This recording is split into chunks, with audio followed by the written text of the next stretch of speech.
తెలుసు ఏప్రిల్ 22వ తారీఖున జమ్మూ కాశ్మీర్లోని పహల్గామ్ లోపల అమాయక టూరిస్టుల మీద మతం ఆధారంగా ఏదైతే దాడి జరిగిందో ఆ దాడి లోపల 26 మంది ప్రాణాలు కోల్పోవడం జరిగింది. ఆ సందర్భంలో ఆసేతు హిమాచలం అంతా కూడా ఆగ్రహావేశాలకు గురైంది.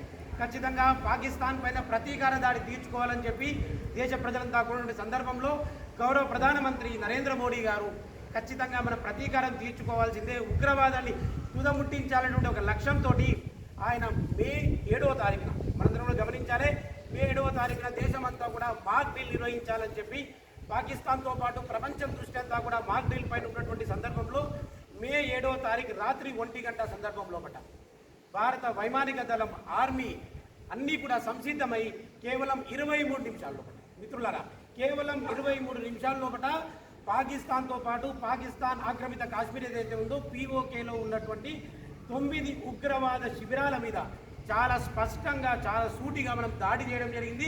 ఆ దాడి లోపల సుమారు 100 మంది ఉగ్రవాదుల్ని మనం తుదముట్టించడం జరిగింది. కేవలం అంతటితోనే మనం ఆగలే. అదేవిధంగా మే 9, 10వ తారీఖు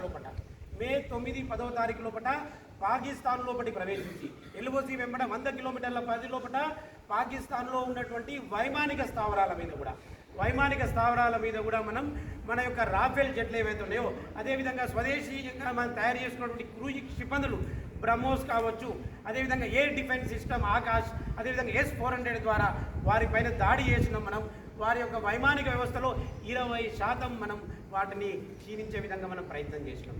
అంటే ఈ ఆపరేషన్ సింధు ద్వారా మనం ఏం సాధించినాము దేశ ప్రజలందరికీ కూడా తెలవాలి. మేధావులుగా మేధావులుగా ఆపరేషన్ సింధు ద్వారా మనం సాధించిన విజయాలు చెప్పే ప్రయత్నం చేస్తాం.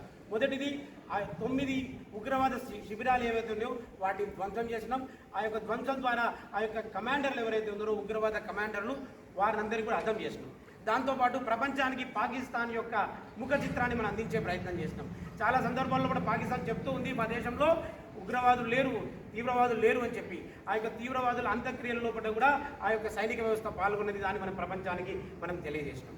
అదేవిధంగా పాకిస్తాన్ యొక్క వైమానిక స్థావరాల మీద దాడి చేయడం ద్వారా వారి నిఘా రాడార్ వ్యవస్థను క్షీణింపజేయడం ద్వారా భారతదేశం యొక్క సాంకేతిక వ్యవస్థ యొక్క గొప్పతనాన్ని ప్రపంచానికి తెలియజేసినాం.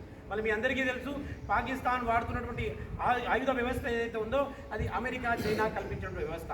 ఆ వ్యవస్థను సైతం మన స్వదేశీ వ్యవస్థ ఏదైతే ఉన్నదో ఆకాశం అనేటువంటి ఏదైతే ఎయిర్ డిఫెన్స్ సిస్టమ్ ఉన్నదో అది 50 నుంచి 60 కిలోమీటర్ల పరిధిలో ఉన్నటువంటి మిసైల్స్ అంతా కూడా అది క్షీణింపజేయగలదు.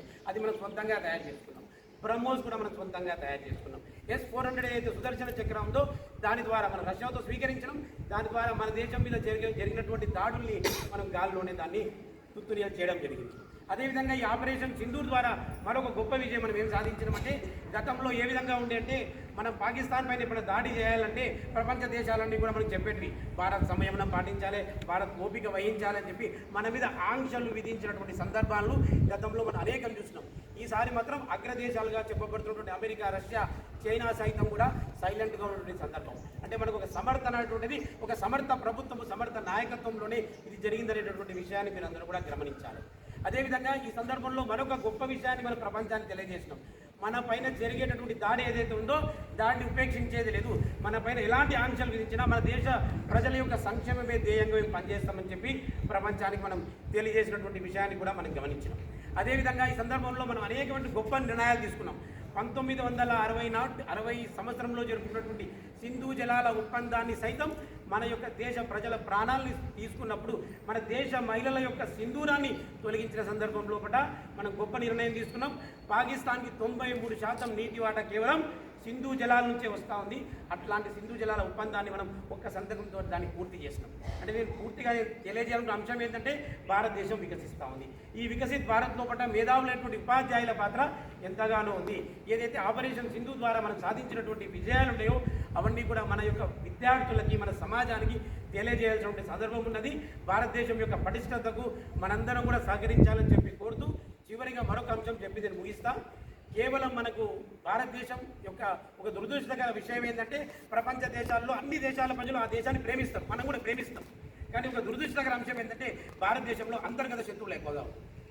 మొన్నటికి మనం చూసిన పంజాబ్లో 10 మంది పాకిస్తాన్ ఏజెంట్లు కనిపించి భారతీయులే వాళ్ళు. చాలా సిగ్గుచేటటువంటి విషయం.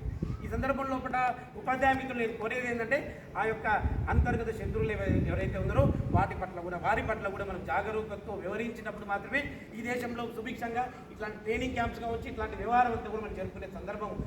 కాబట్టి మళ్ళీ ఉపాధ్యాయ మిత్రులందరూ ఈ విషయాలన్నీ కూడా విద్యార్థులకి తద్వారా సమాజానికి తెలియజేయాలని చెప్పి నేను ఆకాంక్షిస్తూ నేను ముగిస్తూ ఉన్నా.